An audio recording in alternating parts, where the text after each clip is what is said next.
The jury that acquitted Roscoe Arbuckle spent more time writing his apology than delivering his verdict. The FBI investigated Charlie Chaplin for 20 years and found absolutely nothing.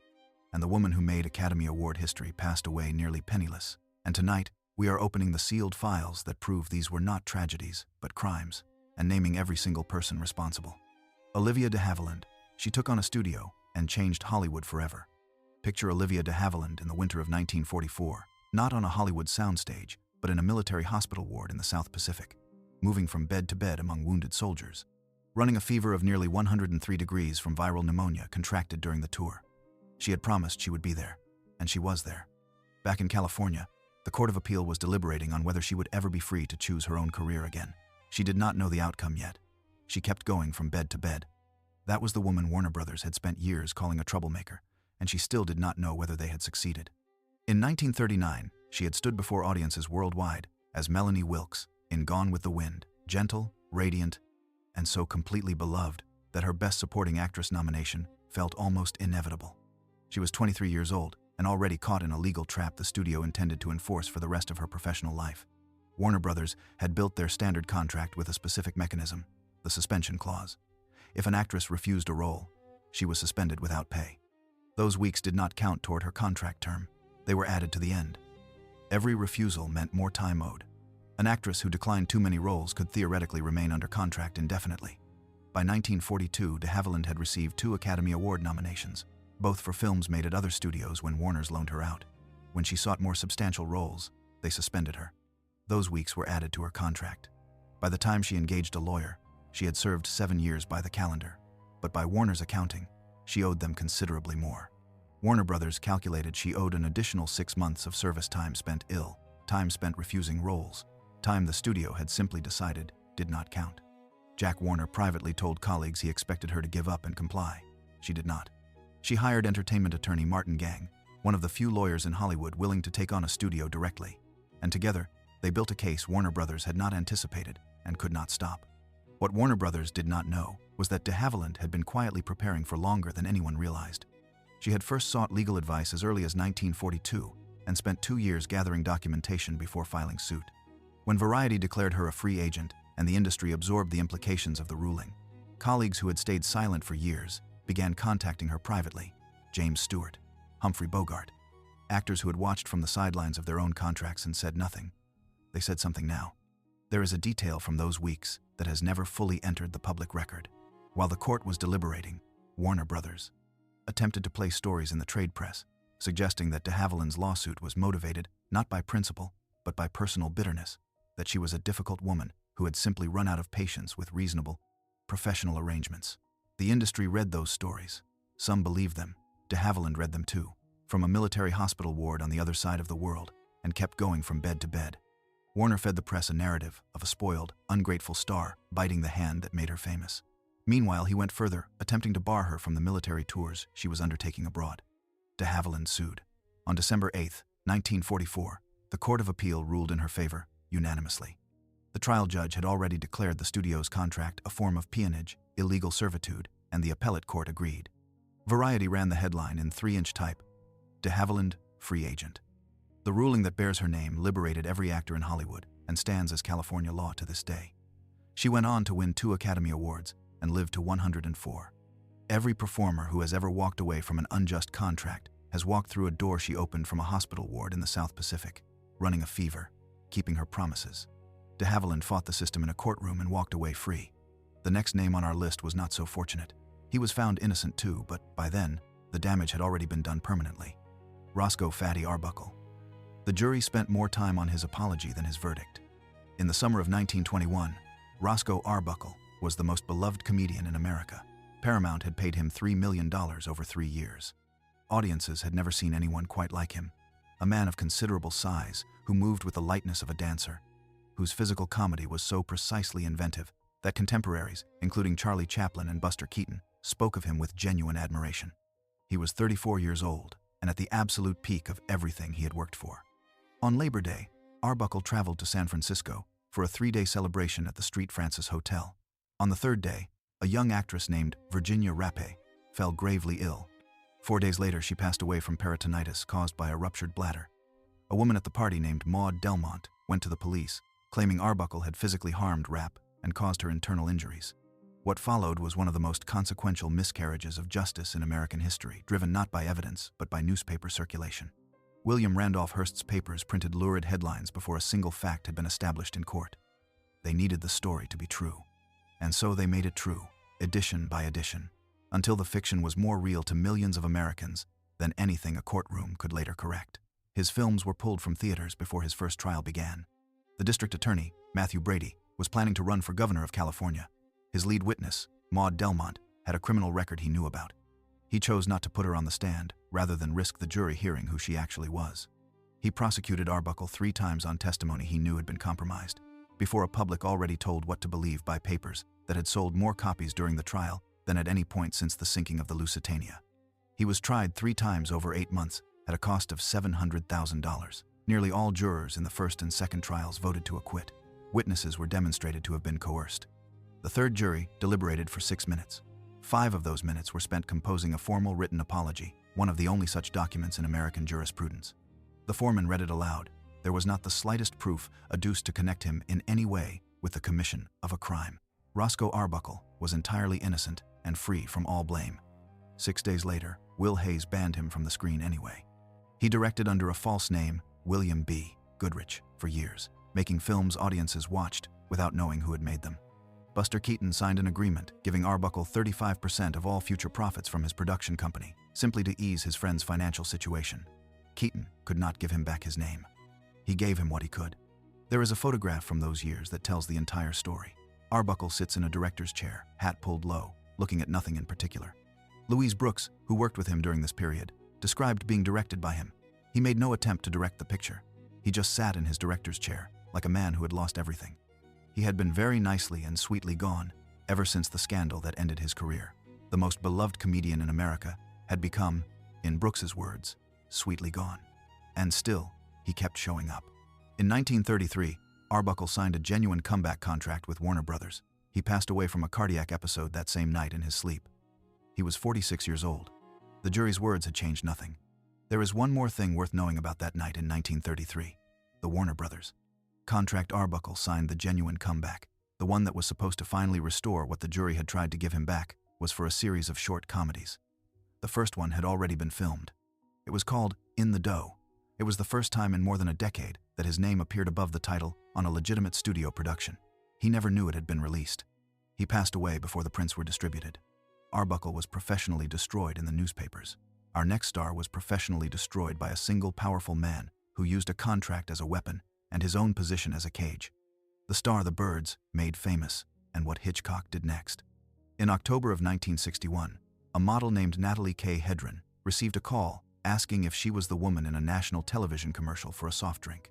Within days, she was sitting at dinner with Alfred Hitchcock and his wife Alma, and by the end of the evening she had been offered a contract that would change the course of her life in ways she could not have imagined. Hitchcock personally coached Hedren, who had never acted before, alongside his wife for months before production on The Birds began. When the film was released in 1963, it made her a star overnight. She was being groomed as the next Grace Kelly. The comparison was not casual. Hitchcock had discovered Kelly, shaped her image, and watched her leave Hollywood for Monaco. He had every intention of doing with Hedren what he had done with Kelly, building a star entirely in his own image, on his own terms, at his own pace. What the industry did not know was what was happening between films. During the production of Marnie in 1964, Hitchcock's behavior toward Hedren crossed a line she would not permit. She refused his advances. In her own words, documented across more than 4 decades of interviews, in her memoir published in 2016, and confirmed by crew members on both productions, he told her directly, "I'll ruin your career." He then held her to her contract, paying her full salary every week for nearly 2 years, while refusing to release her to work for anyone else. Directors who wanted her were told she was unavailable. The offers accumulated. She could not reach them. There were no laws yet to protect a woman in her situation. The specific cruelty of the arrangement is worth sitting with for a moment. Hedren was not fired. She was not publicly condemned. She was simply made invisible, paid enough to live on, prevented from working, held in a professional suspension that gave her no public grievance to point to and no legal mechanism to challenge. The industry saw a woman receiving her full salary and assumed everything was fine. Everything was not fine. "I don't know what I was offered," she later said. "I had no idea of the roles because the offers went through Hitchcock. I had no control. It was awful. It was unconscionable." She only learned the full scope of what had been withheld years later.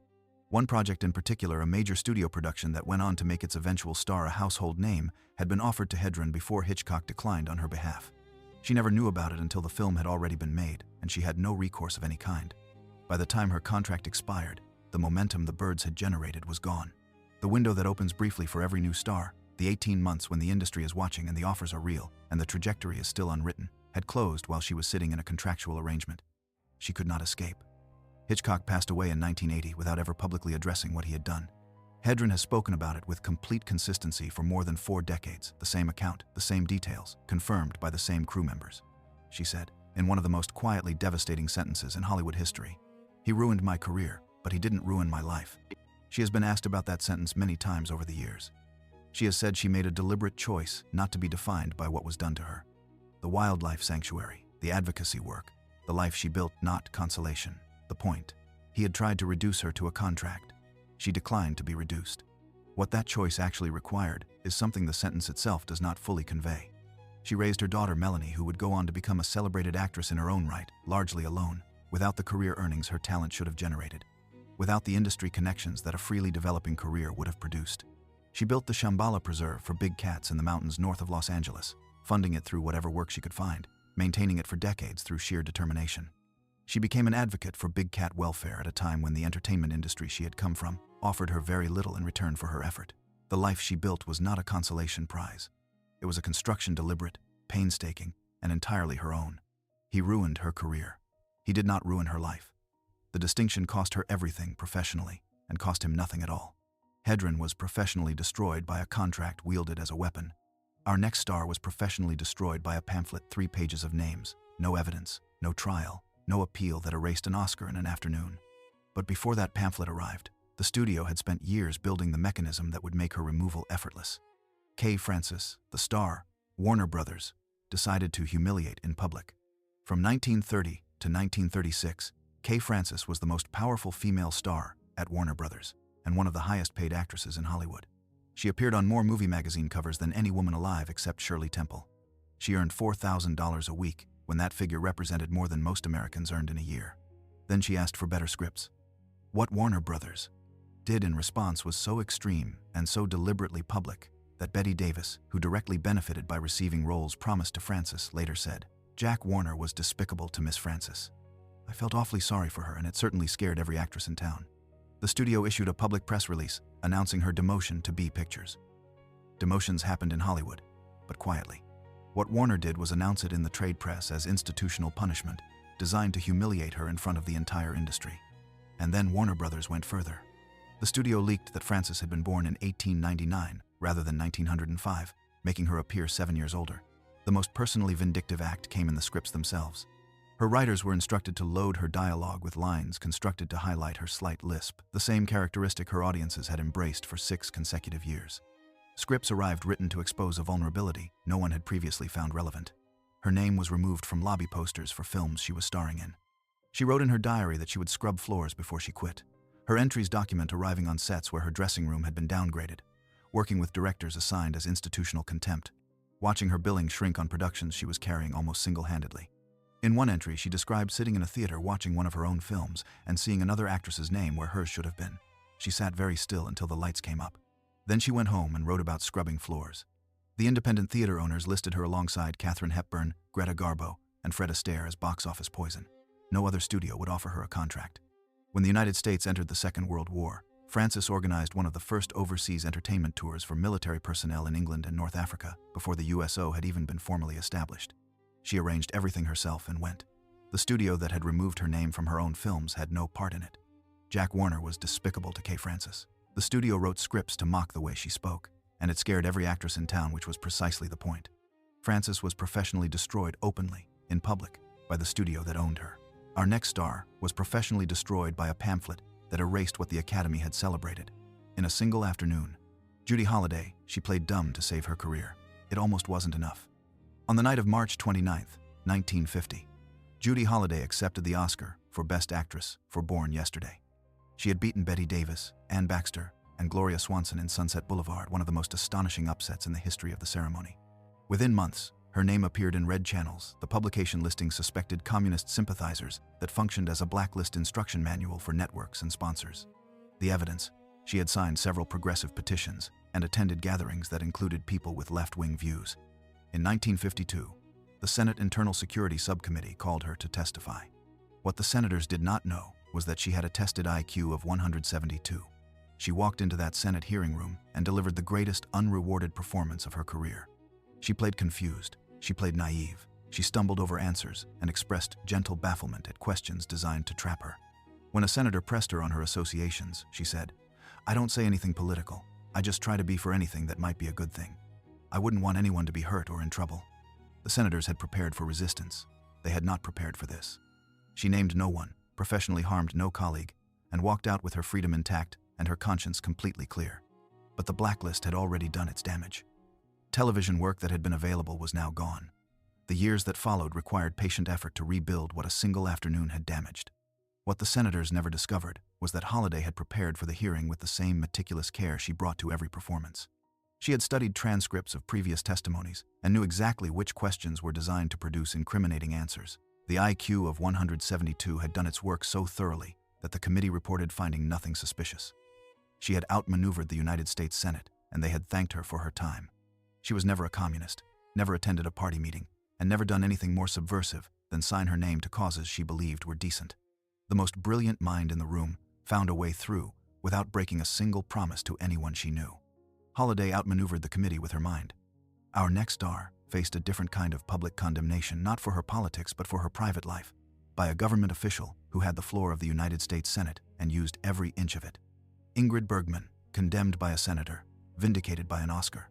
There was no actress in Hollywood who embodied feminine moral virtue more completely than Ingrid Bergman in the 1940s. She had played a nun in The Bells of St.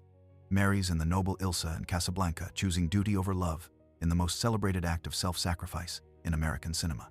In 1949, Bergman traveled to Italy to work with director Roberto Rossellini on Stromboli.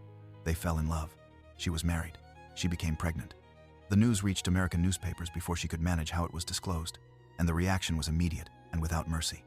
On March 14, 1950, Colorado Senator Edwin C. Johnson rose on the floor of the Senate and called her a powerful influence for evil and Hollywood's apostle of degradation. He called for special visa provisions to bar such persons from American screens. Churches organized boycotts. Fan mail that had arrived for years in love turned overnight to fury. For 7 years, Ingrid Bergman did not work in Hollywood. Johnson's speech was entered into the congressional record. He described Bergman as having perpetrated an assault upon the institution of marriage. He was not considered extreme. Several Senate colleagues expressed agreement. Not one offered a word in her defense. The most celebrated actress in America was denounced by name on the floor of the nation's legislative chamber, and the chamber was entirely silent in her behalf. Not a single male star in Hollywood history had faced Senate denunciation for identical behavior. The words "apostle of degradation" were reserved specifically for a woman who had followed her own heart in a direction the institution had not approved. In 1956, she returned with Anastasia and won her second Academy Award. When she appeared at the ceremony in 1959, the standing ovation was long enough and warm enough that its meaning was unmistakable. The industry was acknowledging, collectively, that it had been wrong. Her daughter Isabella Rossellini, born during the exile, the child whose very existence had been the source of the condemnation, grew up to become one of the most celebrated actresses and models of her generation. Isabella has described her mother during those years as liberated rather than broken by the exile, working with a freedom that the constraints of her Hollywood image had never allowed. The punishment designed to professionally destroy Ingrid Bergman produced, among other things, Isabella Rossellini. The institution had not calculated for that. There is a postscript to Bergman's exile that almost no one remembers.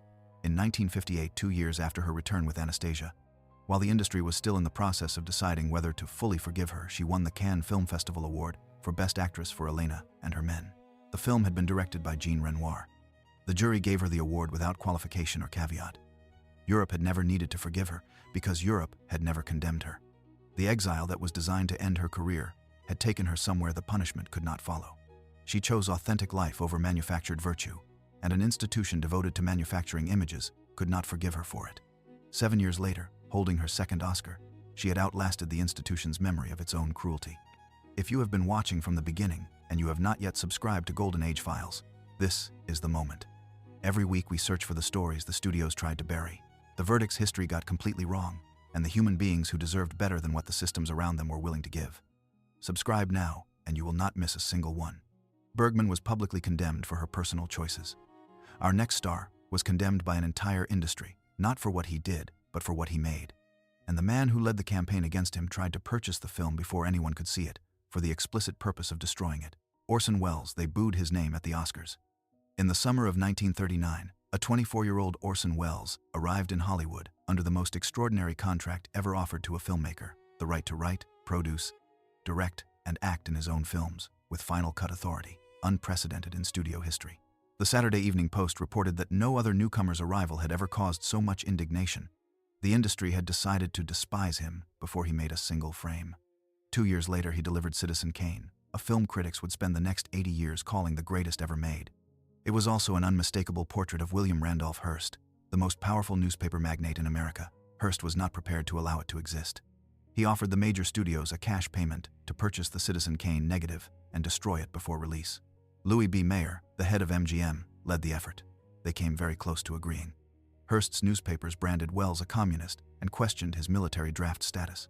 J. Edgar Hoover opened an FBI file. At the 1942 Academy Awards, where Citizen Kane received 9 nominations, Welles's name was met with reported boos and hisses each time it was read aloud. The film won 1 award. Welles was not in the building to collect it. The sabotage continued for 4 decades. When he finished The Magnificent Ambersons, the film he considered his finest work, RKO, cut 50 minutes from it without his knowledge while he was in Brazil on a government documentary. Those 50 minutes were destroyed and no longer exist anywhere on Earth. 16 years later, he delivered Touch of Evil to Universal on schedule and within budget, with executives praising the daily footage and writing, and Universal re-edited the film without a single conversation with him. Welles wrote a 58-page memo documenting every specific change, one of the most detailed records of institutional sabotage in cinema history. The FBI file ran to 222 pages. What it did not contain was evidence: no Communist Party membership, no subversive activity, nothing actionable. The investigation found nothing because there was nothing to find. In his later years, Welles funded independent projects through commercial voiceover work. Among the projects he was working on at the time of his passing was The Other Side of the Wind, shot piecemeal across multiple countries and years, trapped in a legal dispute over the negative. It was not released until 2018, 33 years after he passed away, when filmmakers finally assembled it from the footage he had left behind. Critics called it a masterpiece. It had been sitting in legal limbo while he was alive because the machinery that surrounded him his entire career had followed him to the very end.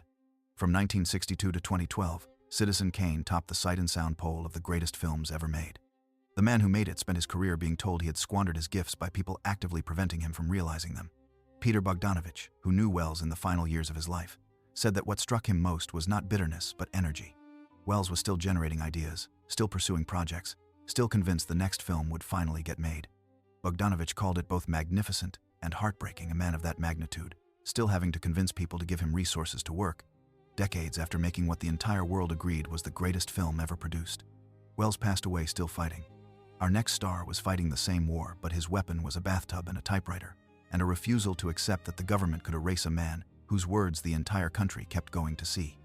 Dalton Trumbo. He won 2 Oscars, while officially not existing. In November of 1947, Dalton Trumbo appeared before the House Un-American Activities Committee and refused to answer its questions.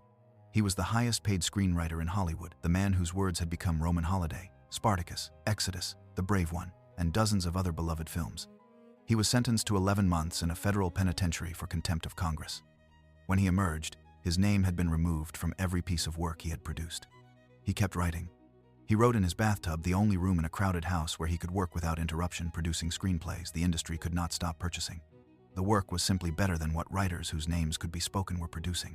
When the Academy Award for Best Story went to The Brave One in 1957, it was accepted by a writer named Robert Rich. Robert Rich did not exist. The pseudonym belonged to Trumbo.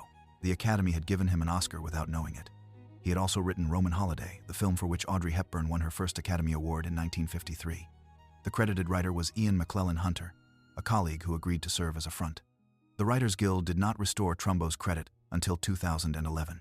58 years after audiences fell in love with a story his imagination had constructed. When the Writers Guild finally restored his credit, the announcement was made quietly, a name restored to a film celebrated for nearly 6 decades under someone else's. Audrey Hepburn had passed away in 1993. She never knew who had actually written the words she delivered, in what many consider her finest performance. Roman Holiday had been written by a man the industry had officially decided did not exist. In 1960, Kirk Douglas announced that Trumbo had written Spartacus. Otto Preminger announced simultaneously that Trumbo had written Exodus. Douglas had known for years and hired Trumbo deliberately. When he decided to restore Trumbo's name, he simply announced it in the press. There was no legal proceeding, no formal reversal. A powerful man decided the fiction was over, and it was over, which tells you everything about who had been choosing to maintain it all along. President-elect Kennedy crossed an American Legion picket line to attend a screening of Spartacus. The blacklist collapsed the moment powerful men decided they were finished with it. What is perhaps least understood about the blacklist's end is the specific silence that followed it. When Douglas and Preminger made their announcements, not a single studio head issued a public apology. Not a single network executive acknowledged what had been done. The men who had maintained the blacklist for 13 years simply stopped maintaining it, folded their hands, looked elsewhere, and waited for the moment to pass. Trumbo received no formal acknowledgement from the industry that had imprisoned him, stripped his credits, and purchased his work under false names for over a decade. He received eventually a standing ovation at a Writers Guild dinner in 1970. He was 64 years old. He said, "It is spirited, but it is late." Trumbo was not a threat to America. He was one of its finest storytellers, writing in a bathtub, under someone else's name, winning Oscars. The industry did not know it was giving him. Trumbo survived by being impossible to stop. Our next star faced the same machinery, but MGM had spent 8 years engineering her image so that when the moment came to remove her, it would cost them nothing at all. Lena Horne, they made her famous and then made her disappear. In 1942, Lena Horne signed a long-term contract with Metro-Goldwyn-Mayer, the first black woman in the history of American cinema to sign such an agreement with a major studio. She possessed a voice that could silence a room and a presence, the camera elevated into something approaching radiance. MGM placed her almost exclusively in standalone musical sequences, a singer performing against an elegant backdrop, contributing nothing to the storyline. She described it in terms that have never been improved upon. She had not been made into a maid, which was the role available to black women in Hollywood at the time. But she had not been made into anything else either. She had become what she called a little butterfly pinned up against the wall, singing her heart away in Hollywood. The structural reason was deliberate. A standalone sequence could be removed from a film by Southern distributors without disrupting a single scene. MGM had engineered her presence to be extractable. She understood this, said so on the record, and continued working within it because the alternative was not working at all. In 1950, her name appeared in red channels, the evidence of her communist sympathies. She had supported a South African famine relief program. The studio that had spent 8 years perfecting the architecture of her removability now simply activated it. She was dropped. She rebuilt through nightclub and concert work, eventually recording a live album at the Waldorf Astoria that became the best-selling record by a female artist in the history of the RCA Victor label. The film industry had made her removable. It turned out she was not removable from the culture that had always loved her. In 1981, at 64, she opened a one-woman Broadway show called Lena Horne, The Lady and Her Music. It ran for more than 300 performances, a record at the time. She won a special Tony Award. The reviews read as acts of long overdue reckoning. She had been a butterfly pinned to a wall for 40 years, and then she flew. She was never a communist. The crime for which she was listed amounted to caring about human suffering in a part of the world where Americans were not supposed to have opinions. She did not need the industry's acknowledgement. She was Lena Horne. When she passed away in 2010 at 92, the tributes carried not simply grief, but something closer to reckoning. President Barack Obama said he joined the country in appreciating the joy she brought to millions of lives. President Clinton spoke of her as a trailblazer and a treasure. The woman MGM had engineered to be removable had outlasted every person who had made that decision, every executive who had activated the mechanism, every pamphlet that had listed her name. She had outlasted all of it by decades. Horne rebuilt from nothing because the world beyond Hollywood recognized what Hollywood refused to. Our next star was condemned not by a government pamphlet, but by the tabloid press for a private diary that the newspapers rewrote entirely from imagination and presented as fact. Mary Astor, they weaponized her private diary in open court. In the summer of 1936, the newsstands of Los Angeles screamed the same 2 words, Purple Diary. Every edition promised new details, each more elaborate than the last. And in a courtroom nearby, Mary Astor was trying to keep custody of her daughter, while the press rewrote her private life as entertainment. Her former husband, Dr. Franklin Thorpe, threatened to introduce her personal diary as evidence of her unfitness as a mother, before a single page had been read in court. The press had already named it and described it as containing numerical ratings of romantic encounters with Hollywood's most famous men, invented scores and anecdotes that grew more scandalous with every edition. The nation believed it because the press said it. What only became clear through examination of the actual court record was the gap between what the tabloids had promised and what had been delivered. The diary was so unremarkable in its documented content that the distance between the press's invention and the legal reality was almost impossible to convey to an audience that had spent weeks reading the invented version. Astor won custody of her daughter. She continued working for 20 more years, won the Academy Award for The Great Lie in 1941, and wrote 2 acclaimed memoirs. 20 years after the trial, her daughter had a mother who had won an Oscar and written 2 books, while the purple diary that was supposed to take her away had been revealed as the invention it always was.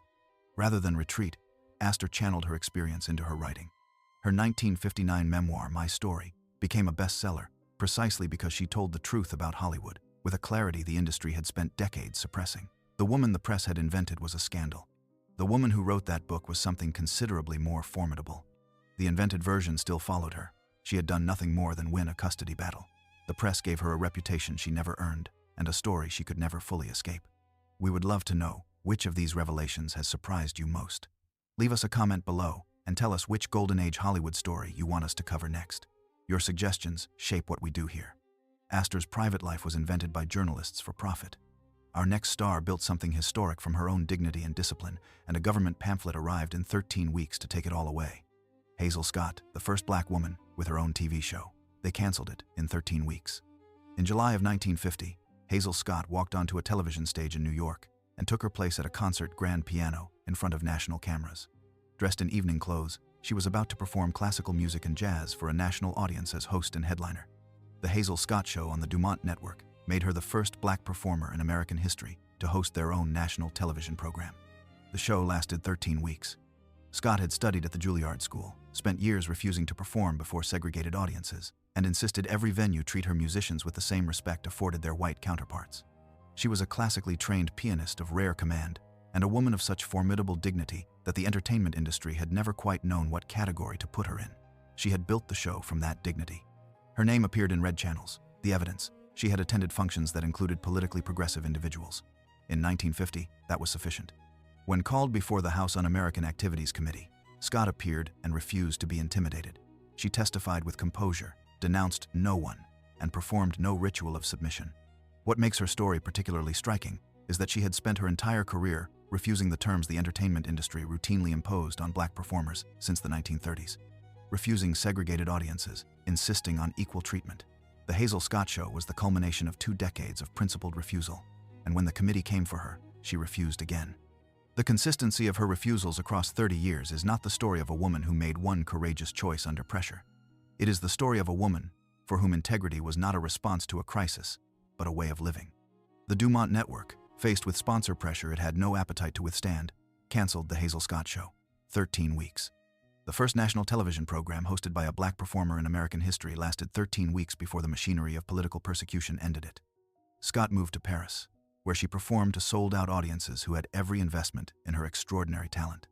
She returned to America in later years, but the historic, barrier-breaking career that should have followed that debut did not return with her. The door she had opened lasted 13 weeks and then closed. She was not a communist. She was a black woman who had constructed something unprecedented and who, when asked to purchase its continuation by humiliating herself before a committee with no actual case against her, declined. The price of that refusal was everything the 13 weeks had promised. Hazel Scott lost a career. Our next star lost something that cannot be replaced, and the story of how he lost it should stand as a warning about what happens when a government decides to professionally destroy a man for refusing to harm his friends. John Garfield. He refused to name names, and it cost him everything. In the late 1940s, John Garfield was one of the most compelling presences in American cinema. Force of evil in body and soul showcased a naturalistic intensity critics placed at the very top of his generation. A Brooklyn-born actor who brought something raw and unmediated to the screen that more polished performers could not replicate. He had 2 Academy Award nominations and everything ahead of him. In 1951, the House Un-American Activities Committee came for him. Garfield had attended meetings, signed petitions, and associated with people whose political views were now officially suspect. The committee offered him a clear path back: cooperate, name names, confirm the associations of colleagues. Garfield refused. He told investigators, across multiple sessions, that he would answer every question about himself, his associations, his past. his choices, but that he had made a decision not to cause harm to anyone else, and he intended to keep it. Work disappeared. Friends who had been warm became careful. The stress was constant, and it was placing an enormous burden on his physical condition. He had a pre-existing cardiac condition his doctors had been monitoring for years. On May 21, 1952, John Garfield passed away from a cardiac episode in a friend's apartment in New York City. He was 39 years old. He had not named anyone. Director Abraham Polanski, who had worked with him on Force of Evil and was himself blacklisted, said afterward that Garfield had understood the calculation. The committee was asking him to name your friends and live, or protect them and face the consequences, and made his choice with full awareness of what it would cost. Polanski said Garfield was not a political man in any deep ideological sense. He was a loyal man. He was not professionally destroyed for what he believed. He was professionally destroyed for what he refused to do to people he cared about. The colleagues whose names he had declined to provide outlived him by decades. They did so because John Garfield had decided, at the cost of his career and his life, that their names were not his to give. He was not a subversive. He was a man who concluded that some things mattered more than his career. He was right. It cost him everything he had. In the months between his final HUAC testimony and his passing, Garfield gave one interview that those who read it at the time described as the most quietly devastating document of the entire blacklist era. He did not discuss the committee. He did not discuss the investigation. He talked about acting, about what it meant to him, about the specific physical sensation of finding a character, about the Brooklyn streets that had given him the emotional vocabulary his performances drew on. He talked about it the way a man talks about something he is afraid he may never do again. He passed away 6 weeks after the interview was published. He was right to be afraid. Garfield passed away protecting his friends. Our next star was sent away by his own government for holding opinions and spent 20 years in a country that was not the one he had helped make famous. When he came back, the industry gave him 12 minutes. It was 12 minutes more than it gave the star who follows him, Charlie Chaplin. They handed him his honorary Oscar, with 20 years of guilt in the applause. On September 18, 1952, Charlie Chaplin boarded the RMS Queen Elizabeth with his wife Una and their 4 children, bound for London and the premiere of Limelight. He had lived in the United States for 38 years. He fully expected to return. One day out of port, a press release from the Department of Justice was delivered to him in his cabin. Attorney General James P. McGranary had revoked his re-entry permit. Chaplin would be required to submit to a formal immigration hearing on his political views and moral conduct before being permitted back into the country he had called home for 4 decades. The announcement had been made at the direct urging of J. Edgar Hoover, who had been working to remove Chaplin from the United States for nearly 20 years. The FBI file ran to nearly 2,000 pages, telephone surveillance, opened mail, agents stationed outside his Beverly Hills home. What it did not contain was evidence. No Communist Party membership, no donations, no subversive activity. The files released under the Freedom of Information Act confirmed that McGranary was operating on the basis of what a 1952 memo described as unverifiable rumors and innuendo. Chaplin settled his family in Switzerland and did not return to America for 20 years. When he finally did in April of 1972 to accept an honorary Academy Award, the standing ovation lasted 12 minutes, the longest in the ceremony's history. When he stepped onto the stage at the Dorothy Chandler Pavilion, he was 82 years old. The audience rose the moment he appeared and did not sit down for 12 minutes. The Academy's president presented the award for the incalculable effect Chaplin had had on making motion pictures the art form of the century, a sentence everyone present understood as an acknowledgement of something else. Entirely, Chaplin wept. He had not expected to be moved. He was. Among those in the audience was Jack Lemmon, who later described it as the most emotionally overwhelming experience he had witnessed in a career spent in theaters and on film sets. Lemmon said the audience was not simply applauding a filmmaker, they were asking forgiveness. The standing ovation was Hollywood's collective acknowledgement that it had been complicit in something it could not undo, and that the man on the stage, weeping, had been right and they had been wrong, and there was nothing left to do except stand up and not sit down. He had not been a threat. He had been an inconvenience to powerful men who disliked his opinions. The difference cost him 20 years of the country he had helped to build. Chaplin received his 12-minute acknowledgement from an industry that finally admitted, without quite saying so, that it had been wrong. Our final star never received 12 minutes. She never received a fraction of what she was owed, and the silence that followed her is the most infuriating thing in this entire video. Dorothy Dandridge history made a promise Hollywood never kept. On the evening of March 30th, 1955, Dorothy Dandridge sat in the Pantages Theater and waited for her category to be called. She was 31 years old and the first African-American woman ever nominated for the Academy Award for Best Actress, nominated for Carmen Jones, a performance of such magnetic command and technical mastery that critics had genuinely struggled to find language adequate to describe it. She did not win that night. Grace Kelly won for The Country Girl, but the nomination was understood as a declaration that a barrier had been crossed. It felt like the beginning of something long overdue. Consider what that moment should have meant. Dandridge had demonstrated more raw dramatic talent in a single film than most actresses would produce in a decade. The offers should have arrived, the kind that come automatically to every white actress who receives equivalent recognition. They did not come. What came instead was silence, and then explanations, and then the offer of Porgy and Bess. The specific roles she was denied are worth naming. She was not considered for ordinary romantic comedies, contemporary dramas, films in which a woman's background is simply irrelevant to the story. Those roles did not exist for her. They were not offered and refused. They simply were never made available. The contrast with what was happening for white actresses makes the injustice specific. In the 5 years following her nomination, the Best Actress Oscar went to Grace Kelly, Anna Magnani, Ingrid Bergman, Joanne Woodward, and Susan Hayward. Each of those women had careers defined by exactly the kind of varied, dramatically ambitious roles that Dandridge's nomination should have made available to her. Each of them worked continuously. Dandridge watched this from enforced limitation that no level of talent, no Academy nomination, no critical consensus could change. Studios would not cast her opposite white leading men. She was blamed for a prejudice she had not created and could not dismantle. Management arrangements that proved exploitative compounded the professional limitations. Money that should have been securing her future disappeared into agreements that served others more than her. By the early 1960s, she was borrowing against earnings that were themselves uncertain. Her friend Ruby Dee spoke about Dandridge in the years after her passing with a grief that never fully resolved.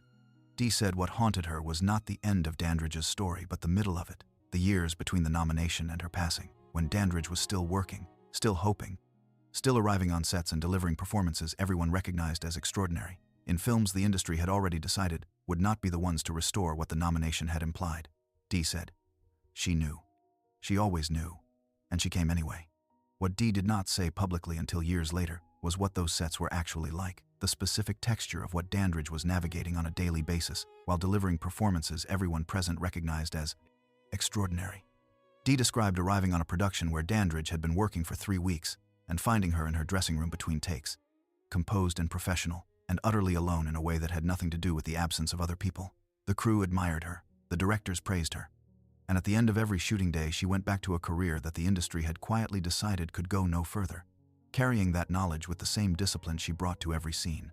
Dee said she had never in her life seen anyone work that hard at something the system had already decided not to reward. On September 8, 1965, Dorothy Dandridge was found in her West Hollywood apartment. She was 42 years old. She had passed away from an accidental overdose of a prescribed medication. She was nearly penniless. The woman who broke Hollywood's most significant color barrier passed away alone. Her talent never given the space it required. Her history never honored with the opportunity it had earned. She did not fail Hollywood. Hollywood failed her completely, deliberately, and with full awareness of what it was choosing to do. The nomination was real. The barrier was genuinely broken. The promise that the breaking implied was never kept, and the silence that followed her, the absence of the 12 minutes, the honorary awards, the belated acknowledgement that Chaplin received and that Dandridge was never offered, that silence is the final thing her story leaves us with. Chaplin got 12 minutes. She got silence.